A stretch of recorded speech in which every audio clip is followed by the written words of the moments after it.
Surxondaryodan kelib, shunday katta bir aytalik majmuaning rahbari bo'lganingiz bilan Chin Surxondaryo xalqi bilan o'zim nomidan muborakbod etaman. Bunday ishlarda uzoq ishlab, muhtaram prezidentning nazaridan, elning xalqi nazaridan qo'ymoqman. Sizga rahmat. Shu kelimalarni qol so'zlar desam.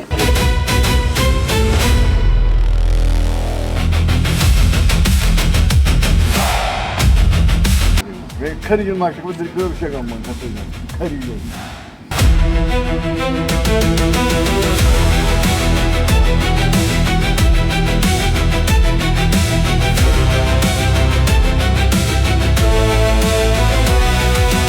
Bugun Qodiriya suv inshootida faxriylar, Sulton Tashdori jamiyatining rahbariyati, xususan Ahmad Suvanqulov boshchiligida shu yerda olib borilayotgan ishlar, belgilangan maqsadlarni qay darajada amalga oshirilayotganligi xususida ajoyib bir ko'rsatuv tayyorlanyapti va mana shu maxsus ko'rsatuv O'zbekiston 24 kanali orqali namoyish etiladi. Bizni kuzatishda davom eting.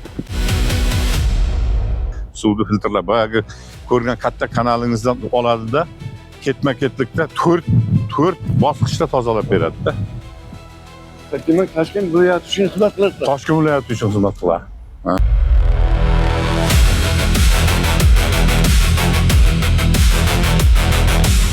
Ular suvda ishlaydi. Hammasi shu bizning yigitlar. Hayotni yaratib beryapsizlar. Suv bor, hayot bor degan. Sizlarga rahmat.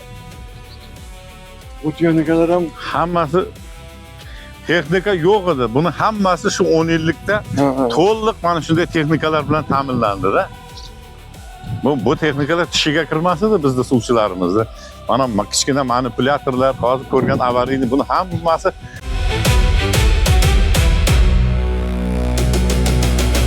energiya tejamkorlik degan labbay deb quyosh panellari qo'ydik-da.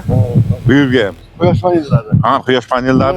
Energiya elektr berami? Ha, biz ko'p elektr energiya ishlatamiz-ku. Biz shunga o'zimiz ham qo'yib sotamiz. Ekovini boyagi suvni tam narxini arzonlashtirish, elektr energiyani iqtisod qilishga qarab qaratilganda hammasi buni.